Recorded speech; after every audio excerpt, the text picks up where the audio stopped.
Peace be upon you. Assalamu alaikum.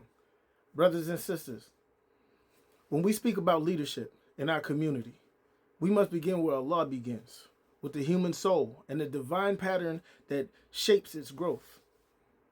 The Quran reminds us, it says, God is the light of the heavens and the earth, meaning that every true authority is measured by how well it carries the light, how well it brings clarity to the human mind and dignity to the human life.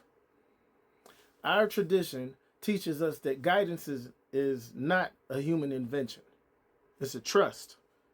Just as Adam in the Quran symbolizes the awakening of the human mind, he symbolizes the rise of moral responsibility. Leadership in any age must reflect that same awakening. Transparency, uprightness, the ability to name things as God created them and not as our egos wish them to be. Imam W.D. Muhammad helped us to see that these stories are not ancient myths, but they're mirrors, helping us to see our own evolution. When the Quran speaks of Moses and Aaron, when it speaks of David and Solomon, when it speaks of Jesus and his disciples, it shows us that the natural rhythm of continuity is in effect. One servant laying a foundation, another one extending the light.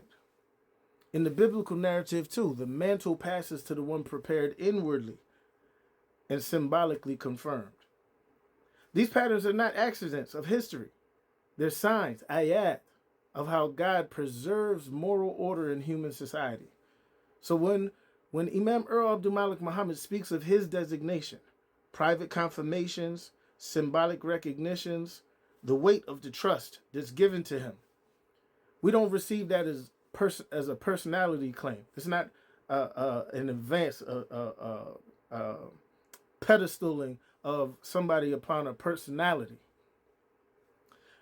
We see that as a part of the same divine rhythm, light continuing light, responsibility flowing where God has prepared the vessel, leadership serving the growth of both the individual soul and the collective life of the people. And science, anthropology, even evolutionary psychology remind us that no group survives without coherent guidance. None of them do. Every species seeks a stabilizing center. Every society in history rises when it organizes around a moral intelligence, and it declines when it fractures into competing egos. The Quran confirms this in its own way. It says, hold fast all of you together to the rope of God and do not be divided. Our community, born out of the African American struggle for dignity, refined through the Quranic light brought about by Imam W.D. Muhammad, now offers that moral clarity to all of humanity.